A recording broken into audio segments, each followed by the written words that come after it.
Joining us now, political analyst Morgan Pekma, and I know you have done multiple projects over the years involving the Trumps and the family, and I'm just curious, put it in that context, what this indictment means for, again, someone who's been in the spotlight for decades and has avoided any sort of criminal case like this. Well, you know, he's known as Teflon Don, and it's because everything has always seemed to just roll right off of him. Certainly an indictment is a very serious escalation in the peril that the former president faces, and it's obviously a historic moment for the country, as we've never had a former president indicted for any crime before.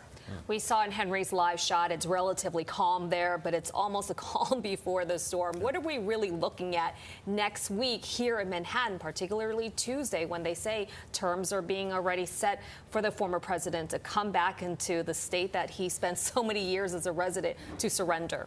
Well, we see people like Congresswoman Marjorie Taylor Greene riling up Trump supporters to come and protest and to make a whole fracas in the city. You know, I hope that doesn't happen. We'll see how animated people are, Trump supporters are around this. But it's guaranteed to be a circus, if nothing else, just because of the media and the extraordinary worldwide attention around this. You know, there is the old saying, you can indict a ham sandwich, right? The idea is getting the indictment is not challenging at all.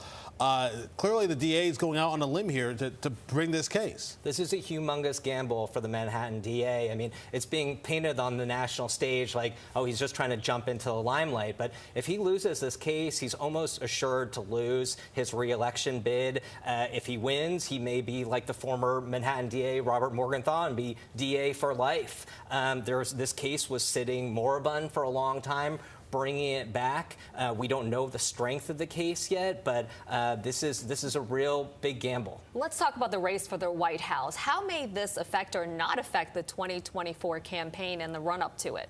Well, it's changing the dynamic in the primary because, you know, a lot of institutional players are trying to push Trump out of this race. Certainly, this has centered him again, and it's made it very difficult for his opponents to go after him.